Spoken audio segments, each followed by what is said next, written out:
umaga, kumusta po? Narito po ulit ang update natin para sa lagay ng ating panahon.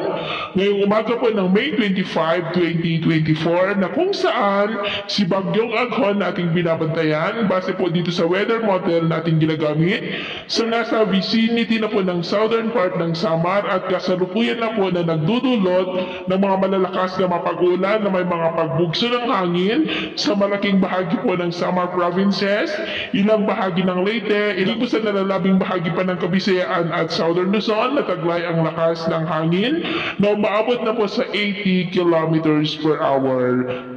Ngayong araw po ay kikilos yan pataas at babaybayin po mula dyan sa may southern part ng Samar provinces hanggang dyan po sa may Bicol region at bukas ng umaga ay posible po na nandyan na sa karagatan sa northern part ng Bicol at kikilos na po yan pa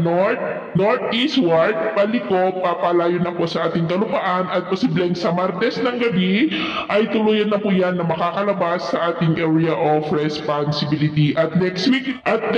rin po kasabay ng paglayo ng bagyong si Aghon ay ang unti-unti naman po na paghatak nito ng hanging habagat at posibleng ideklara na next week ang simula ng habagat season o yung rainy season po. At sa lagay ng ating panahon, daling araw ay maayos naman ang panahon sa malaking bahagi ng ating bansa, lalo na po dito sa Northern Luzon at Mindanao. Pero dahil kay bagyong Aghon ay may mga isolated with at times heavy rain sa ilang bahagi ng Southern Luzon, Visayas at ilang bahagi po ng Caraga at posibleng anytime ay itaas na ang signal number 2 dyan po sa may Samar provinces at ilang bahagi ng Leyte.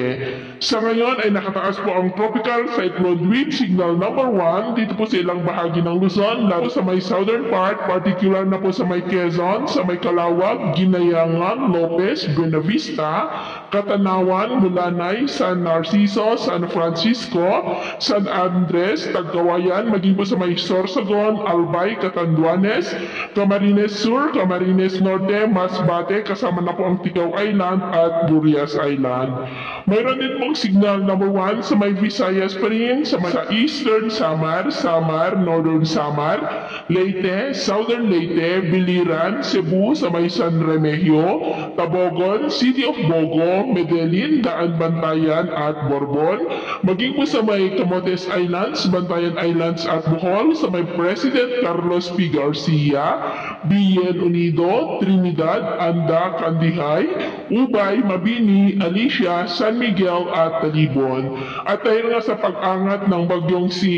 Aghon ay mayroon pa rin naman signal number 1 sa may Mindanao, lalo na po dyan sa may Dinagat Island, Surigao del Norte, kasama na po ang Siargao, Bukas Grande Island, Surigao del Sur at Agusan del Sur. At sa atin naman pong mga baybayin, dahil kay Bagyong Aghon ay iwasan po muna natin ang papalaot sa coastal areas ng northern at eastern seaboard ng Kabisayaan at eastern seaboard po ng Caraga dahil ang mga alon po dyan ay posibleng aabot hanggang po sa 1.5